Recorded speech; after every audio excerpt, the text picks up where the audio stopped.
Okay, sound check, mic testing, 1, 2, 3. Magandang hapon sa inyong lahat. It's 4 o'clock in the afternoon here in the Philippines. Magandang hapon, magandang umaga, magandang gabi sa lahat ng mga heroes natin dyan, mga OFWs. Hi, hello, shout out sa inyong lahat at sa mga audience ko dito sa Pilipinas from Luzon, Visayas at Mindanao. Hello, good afternoon sa inyong lahat. Shout out rin sa inyo. May matindi tayong pag-uusapan ngayon. Susuplakin lang natin yung mga sagabal sa ating gobyerno, no? Ito'y tungkol sa mga aktivista na nandito na naman sa kalye, no? Nagsisigawan. Yan ang itatalakay natin, itong mga taong ito. Okay? Pero bago natin itatalakay itong topic natin, help me na i-like at i-share itong video na ito para kakalat ito sa taong bayan, itong ating balitang matindi ito na halos lahat ng Pilipino dito ay magagalit sa mga ginawa nito. Okay? Sabay-sabay tayong mag-like and share sa ating Facebook at YouTube. Ready? 1, 2, 3, go! Okay, naka-like and share na lahat sa ating Facebook at YouTube. Importante yan ha, para maraming makarinig dito. And also, itong maingay yung aso ko guys, laging tumatahol sa labas.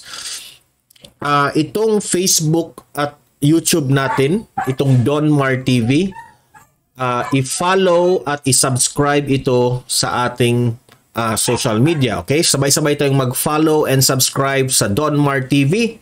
1, 2, 3, go! Okay, importante yan para lagi kayong updated sa mga galawang politiko at sa mga nangyayari dito sa bansang Pilipinas natin.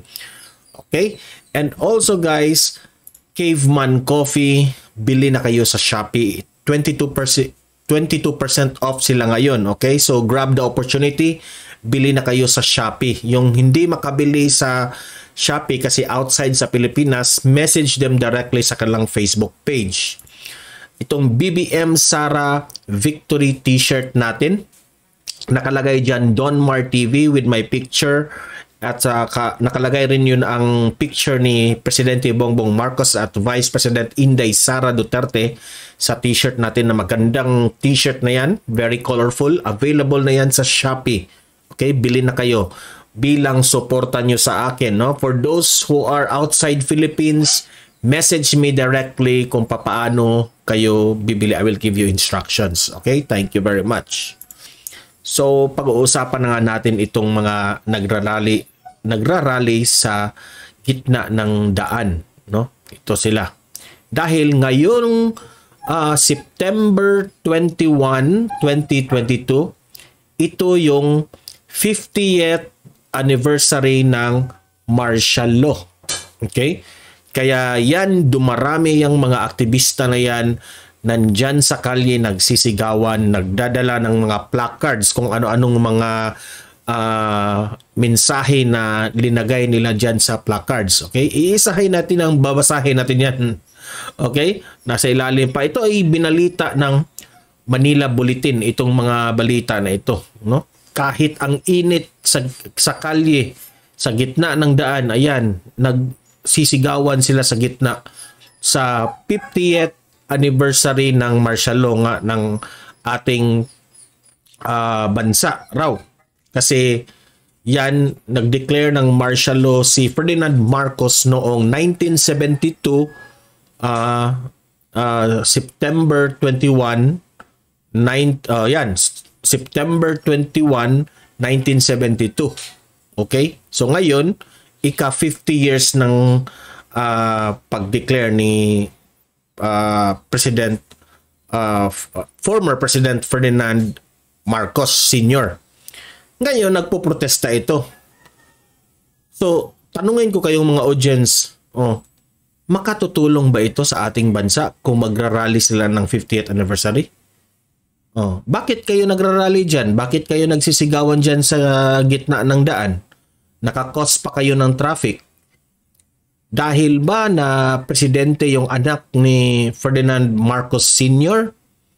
Kaya kayo nagrarally ng 50th anniversary ng martial law? na hindi naman wala namang martial law nangyari ngayon sa Pilipinas, di ba? So anong kinaugnayan dyan? Hindi ba kayo makamove on sa mga nangyari noon? Okay?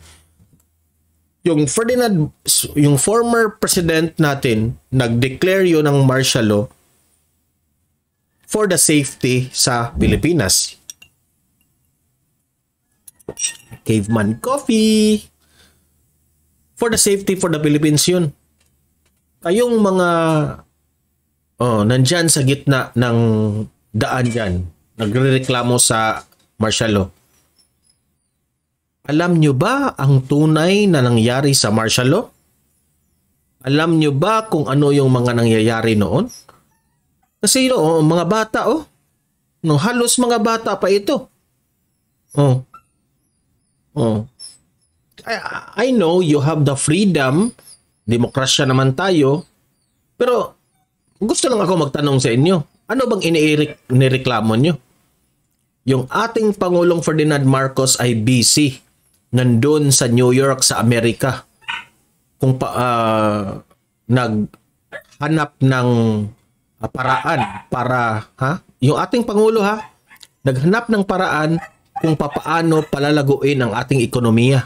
Pero kayo, ano ginagawa ninyo? Nandyan kayo sa daan, nakakos pa kayo ng traffic. Papansin kayo. Sobra. Ito yung binalita. Members of the Southern Tagalog Movement Against Tyranny stage a protest on the 50th anniversary of martial law on Wednesday, September 21, 2022. Yan. Nakakadali oil price hike. Sabi ng isa dito, oil price hike. Lakihan ko Lalakihan ko ito para malaman yung hindi peke itong sinabi ko. Ayan. Oil price hike. Tutulan, labanan.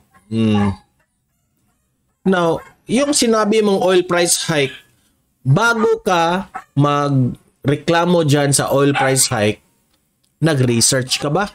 Meron namang Google, di ba? Yung ating gobyerno, walang control dyan sa oil price hike.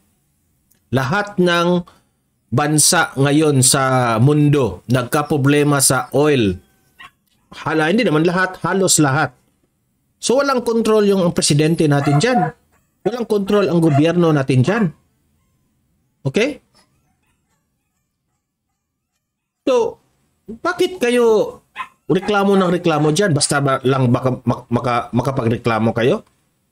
O galit lang kayo sa gobyerno dahil hindi nanalo yung manok ninyong during election? Tanong ko lang yan. Kasi sa totoo lang, annoying na kayo. No? Very annoying. Kaya yung ating bansa natin ay hindi magkaisa, hindi uunlad. Kaya hindi kayo uunlad, kamo mismo. Dahil yung nalalaman nyo ay puro rally kayo. Puro rally ang nyo, alam. Di ko talaga maintindihan kung bakit rally kayo ng rally na wala naman kayong. Hindi ko naman sinabi na nagkapera kayo dyan, Tanong lang, bakit ba kung magrarally kayo sa gitna ng daan, magkapera ba kayo? Binigyan ba kayo ng pera? Ang ingay dito guys, yung aso ko. Kasi pinakain ni mama yung aso namin . Marami kaming aso sa yung kwarto ko. Yung labas dyan ay mga aso. Kaya ang ingay. Kaya dog lover tayo . So, pinakain ni mama kaya maingay yung aso. So, pasensya na sa mga nakarinig ng mga tahol ng aso. Okay. Ito pa yung nakalagay. Hustisya para kay mga ganyan. Anong kinalaman dito? Di ba? Ako pa sa inyo, buti na lang yung mga ibang Pilipino busy sila sa kanilang pamumuhay araw-araw. Yung mga walang paanga yung mga PWD. naghahanap buhay. Kayo dyan, nagrarally. Hindi ba kayo mahiya niyan? Dapat kayong mahiya. Di ba? Tapos na yung 50th anniversary. Tapos na yung martial law. 50th anniversary. So, we have to look back lang konti kung ano yung mga nangyari. Look at the better side. Hindi na puro magreklamo. Di ba? Lakihan ko muna ito para babasahin natin itong nakalagay dito. Look, protesters from San Lakas flocked to Menjola Bridge to commemorate the 50th anniversary of martial law on Wednesday, September 21, 2022. The call on the government to stop red tagging. Kayo rin naman alam nyo, ang gobyerno ay hindi nag-red tag. Yang word na red tag na yan ay galing sa inyo. Kayo lang mang nag-invento ng red tag. Ang gobyerno natin ay gusto lang nila safe yung mamamayang Pilipino. Okay? Hindi kayo ni red tag. You are being safety sa mga, alam nyo na, yung mga kalaban ng gobyerno. Okay? Hindi kayo ni red tag.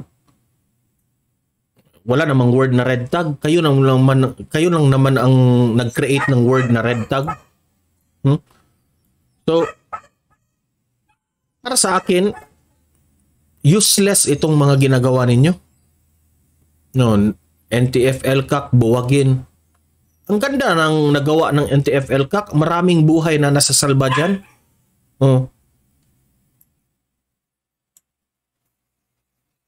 Sa akin lang ba, ang gobyerno natin ay strive hard para mas-safety ang mamamayan. Kayo rin ng gulo. Sigaw kayo ng sigaw dyan. Alam nyo, hindi kayo magugustuhan ng taong bayan sa mga ginagawa ninyo. Ilan lang ba kayo sa Pilipinas? Ang konti ninyo. Advice ko lang sa inyo, stop doing this. Kasi wala talaga. Hindi ito mabuti sa atin. Sisiraan nyo ang gobyerno? Sisiraan nyo ang bansa natin? Now, ang tanong, magtatagumpay ba kayo? Hindi kayo magtatagumpay dito. Kasi majority ng mga tao sa Pilipinas gusto yung pangulo natin. Gusto yung pamumuno ng gobyerno natin. Ayaw nila dito sa mga kalaban ng gobyerno. Okay? So hope you understand. Okay? Alam ko naman, nagrarally kayo dyan, nagrereklamo kayo dyan. Tanong ko lang ito sa inyo, ha? Are you pro-government? Ha? Hindi ako nagmamagaling dito, ha? Hindi ko kayo hinuhusgahan. Ngayon, ang tanong ko lang, are you a pro-government? Kayong nagrarally dyan. Kasi kung pro-government kayo, tutulungan nyo ang gobyerno. Hindi kayo magsigi ng reklamo dyan. Okay? Kung talagang tutulong kayo sa gobyerno, hindi na kayo magkaganyan. Hindi yan makatutulong yung sigaw ng sigaw kayo dyan sa kalye. Hindi yan makakatutulong. Okay? Ako pa sa inyo, mag-aral kayo ng mabuti. Ha? Stop doing things na nagpagulo ng Pilipinas.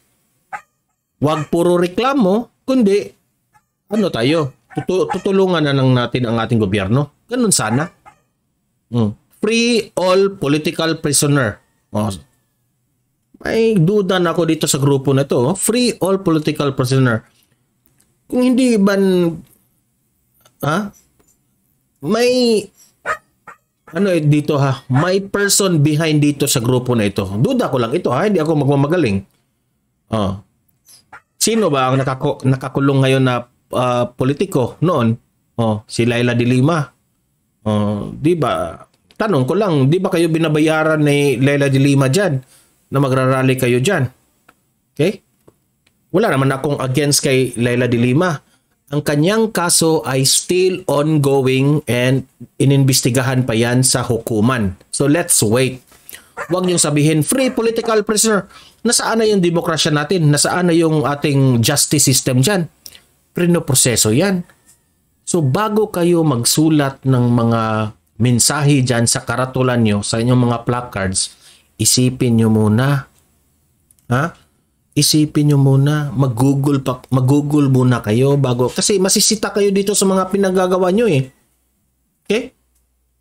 How many years na kayong nagrarally? Noon pa yan. 50 years kayong nagrarally sa daan. May nangyari bang mabuti? Wala.